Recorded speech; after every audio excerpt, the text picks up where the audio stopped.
अस्सलाम वालेकुम। खुश रहिए, आबाद रहिए और अल्लाह ताला के साथ अपने रिश्ते को मजबूत बनाने की कोशिश में लगे रहिए। अच्छा जी, आज की जो वीडियो है ना, मेरा ये हैंड वॉश की एक बोतल थी, वो खाली हो गई थी, तो मैंने इसको फेंकने की बजाय मैंने कहा कि पैसे भी नहीं लगाने और मैंने एक अच्छा सा आवाज़ तैयार कर लेना जिसमें कि मैं फूल शूल रख सकूँ या कुछ। मैंने वैसे इसके अंदर फ्रेश जो होते हैं ना बाजरे के सिट्टे, मैंने वो रखे थे। मेरे पास ये एक रैपर पड़ा हुआ था ऑलरेडी। इस तरह से जो मुझे फिर ठीक लगते हैं तो मैं लेके रख लेती हूँ। इस तरह से DIY में काफ़ी काम आ जाते हैं। बस इसको मैंने मेजरमेंट की और उसके अकॉर्डिंग मैंने इसको अच्छी तरह से कट कर लिया और कट करने के बाद फिर मैंने इसको एक ग्लू के साथ, ग्लू भी मैं एक होती है जो हार्डवेयर की शॉप्स में मिलती है, मैं वो वाली लेके रख लेती हूँ। एक तो वो ज़रा थोड़ी सी अच्छी होती है और दूसरी बात ये है कि वो थोड़ी सी लेस पड़ जाती है आपको, मतलब UHU या इन सबसे ज़्यादा वो आपको ठीक पड़ जाती है। तो बस मैंने फिर वही वाली इसके ऊपर लगाई है और लगाने के बाद मैं इसको अच्छी तरह से करके इसके जो बबल्स बनेंगे ना उसको आप अच्छी तरह से रिमूव करते जाएं, ताकि ये बिल्कुल लगे ना कि आपने ऊपर रैपर लगाया हुआ है, बल्कि ऐसे ही लगे कि जैसे वो उसके अंदर से ही डिज़ाइन निकल रहा है। तो इस तरह से मैंने इसको किया था। मेरी ये ना जो शीट है मैंने इसको फोल्ड करके रखा हुआ था बुक्स के अंदर, तो ये ख़राब हो, मतलब इसमें थोड़े थोड़े से ना सलवटें पड़ चुकी थी। फिर मैंने एक कपड़ा इसके ऊपर रखा, कपड़ा रखने के बाद फिर मैंने इसको आयरन किया। तो जब आयरन करते हैं ना इस तरह से कपड़ा रखने के बाद जो आपकी सलवटें वगैरह, अक्सर हमारे पास इस तरह से रैपर्स बच जाते हैं और हम इसको सेव करके रख लेते हैं। तो इस तरह से अगर कपड़ा रख के ऊपर कोई दुपट्टा बिछा के इसको आयरन किया जाए तो ये बिल्कुल बिल्कुल ठीक हो जाती है। अगर आपके पास स्टीमर है तो फिर तो बहुत अच्छी बात है, आप उसके साथ इसको कर सकते हैं। लेकिन अगर आपके पास नहीं है तो फिर आप इसको इस तरह से करके तो आप ऐसे कर सकते हैं। ये देखिए जी, मैंने इस तरह से जैसे जैसे मैंने बिल्कुल सारी एक साइड से नहीं काटी थी, क्योंकि जो बॉटल है उसकी शेप ऐसी नहीं थी कि मैं एक ही दफ़ा सारी लगाती। अगर मैं एक ही दफ़ा सारी लगाती तो वो उसमें ज़्यादा बबल्स आ बन जाने थे, वो फिर कवर नहीं होने थे। सो मैं जिस जिस साइड से मुझे ज़रूरत पड़ी थी बस उसके मेजरमेंट कर रही थी और उतना उतना ही मैं इसको कट करके तो मैं लगा रही थी, ताकि वो एक तो मेरी शीट भी ज़ाया ना हो, वो भी मेरी बच जाए दोबारा किसी और काम के लिए, और दूसरा ये इसमें नीटनेस आ जाए और ये बिल्कुल नीट एंड क्लीन तरीके से बन जाए।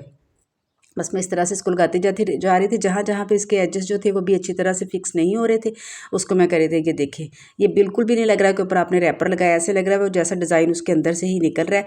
तो उसके बाद फिर मैंने इसको इस तरह से स्टाइल कर दिया था। और अगर आप लोग चैनल पर नए हैं तो प्लीज़ इसको सब्सक्राइब कर दीजिए, बहुत ज़रूरत है, क्योंकि अभी तो सब्सक्राइबर नहीं आ रहे ना। तो आप इसको सब्सक्राइब कर दीजिए ताकि मुझे भी थोड़ी मोटिवेशन मिले और मैं मज़ीद कर सकूँ। इस तरह से मैं ये छोटी छोटी जो जितनी भी चीज़ें हैं ना, ये मैंने सारी खुद ही बनाई, इनको खुद कलर किया है। वो जो नीचे वाला ये मेरा एक बर्तन था उसको टूट गया, उसको मैंने कलर किया था। बस इस तरह से DIY करती रहती हूँ और इस तरह से कर के जब अपने घर को सजाते हैं तो इससे यकीन कीजिए आपको बहुत ज़्यादा खुशी हासिल होती है और वो जो बचत हो तो फिर हो ही जाती है। अच्छा जी, फूल देख लीजिए, माशाल्लाह से बहुत अच्छे फूल, खिलते हुए फूल है। हज का महीना है, इबादत को ख़ास बनाइए और इन दिनों में दुआएं बहुत ज़्यादा कबूल होती हैं। मैंने ये इस वजह से सीन लेके आई हूँ कि आपको बता सकें कि इस तरह इस महीने की जो दुआएँ हैं वो बहुत ज़्यादा कबूल होती हैं। सो इस ख़ास महीने का फुल फ़ायदा उठाइए और 9 ज़ुल्हज का रोज़ा रखने की ज़रूर कोशिश कीजिएगा। अच्छा जी, मेरा जो अगला काम था वो ये था कि आज मैंने आपको एक लास्ट वीडियो में बताया था कि हमने फ्रिज नया लिया है। अब जाहिर सी बात है, आप देख रहे हैं ये जो पहले जो थी हमारी जो स्टील की होती थी, मतलब स्टील या आयरन जिसकी भी होती थी, वो शेल्फ़ें होती थी, लेकिन अब इस तरह से ग्लास की शेल्फ़ें आना शुरू हो गई हैं। तो बच्चों से इनकी प्रोटेक्शन भी ज़रूरी होती है और दूसरी बात यह है कि डेली इनको साफ़ करके तो फिर इनमें वो चमक शीशे में नहीं रह जाती जो एक होनी चाहिए, चाहे आप जितने मर्जी क्लीनर या जो मर्जी यूज़ कर लें। फिर भी अगर आप वो कर भी रहे तो अगर इसकी प्रोटेक्शन के लिए कभी कोई चीज़ रखते हैं, कभी कोई चीज़ रखते हैं, तो इस बेहतर है कि आप इसको सेव कर लें। सो मैं लेने नहीं गई, मेरे पास एक ऑलरेडी शीट पड़ी हुई थी, वो मैं किसी और मकसद के लिए लाई थी, लेकिन फिर मैंने घर से उसको निकाला। इन शेल्फ़ों की मैंने अच्छी तरह से मेजरमेंट की और मेजरमेंट करने के बाद फिर मैंने इस शीट को इस तरह से बिछाया और बिल्कुल जो मैंने मेजरमेंट की थी उसके अकॉर्डिंग, ताकि ना मैं ज़्यादा काट सकूँ ना ही मैं कम काट सकूँ, उसके अकॉर्डिंगली मैंने फिर इसको काटा। पहले मैंने एक शेल्फ़ की जो शीट थी ना उसको काट लिया था, ताकि जब मैं उसको बिछा के चेक करूँ और अगर वो बिल्कुल ठीक रहे तो ही मैं फिर उसके साइज़ के अकॉर्डिंग मैं फिर बाकी भी उसी तरह से काट लूँगी। ये मैं लेके आई हूँ, मुझे थोड़ी सी 1 इंच के बराबर ना ये बड़ी मिली, कटी थी मुझसे। मेजरमेंट में कुछ हो गया था तो 1 इंच के बराबर ना ये थोड़ी सी, ये देखिए अगर आप देखें तो इस तरफ से ये फोल्ड हो रही है थोड़ी थोड़ी सी, जो कि अच्छी लुक नहीं दे रही है। इसको बिल्कुल अच्छी होने, नीट एंड क्लीन होनी चाहिए। सो मैंने अब जब दोबारा आई तो बाकी जो फिर मैंने शेल्फ़ काटी थी उसके ऊपर तो मैंने रख लिया था, लेकिन अब मैंने उस साइड से थोड़ा सा 1 इंच जो था वो मैंने कम कर दिया था मार्जिन। यहाँ से मैंने इसको बराबर करके तो कट करने के बाद फिर मैंने इस तरह से इसकी सारी जो शीट्स थी ना सारी शेल्फ़ों की, वो मैंने अच्छी तरह से काट ली थी और काटने के बाद फिर मैंने इनको बिछा दिया था। अब इससे ये फ़ायदा होगा कि जब भी फ्रिज गंदी होगी, वैसे तो इसकी शीट्स जो हैं वो मिलती भी हैं, अब तो ये भी हो गया है कि आप इसको बाज़ार से जाके तो ले आएँ, जिस तरह से भी आपको चाहिए वो ले आएँ। कोई थिक होती है, कोई थिन होती है, जैसी आपको चाहिए होती है। है तो आप ले आएँ। लेकिन ज़ाहिर सी बात है कि अगर आप घर पे कोई चीज़ बना रहे हैं और अगर आप बाज़ार से चीज़ लेने जा रहे हैं तो उसके पैसे में फ़र्क तो पड़ेगा। एक चीज़ रेडीमेड आप जाके लेके आ रहे हैं और फिर जो आप चीज़ घर पे बना रहे हैं तो उसका फ़र्क तो पड़ेगा ना, कि वहाँ पे जो आपको चीज़ मिल रही है उसकी होगी। ये देखिए जी, ये मैंने चारों बिछा ली है माशाल्लाह से, और ये बिल्कुल अब सेव हो गई है, नीट एंड क्लीन हो गई है और वैसे भी देखने में अच्छी लग रही है। जैसे जो मर्ज़ी चीज़ इसके ऊपर आप रखती जाए, बच्चों से अगर कोई चीज़ अंदर गिर भी जाती है तो भी कोई मसला नहीं होगा। और इसका दूसरा हैक जो मैं आपको बताती हूँ कि ये देखें, अब जो शेल्फ़ें आती हैं ना, ये जिनकी जो साइड वाली होती हैं वो इस तरह से होती हैं, तो मतलब ये शीशे की होती हैं।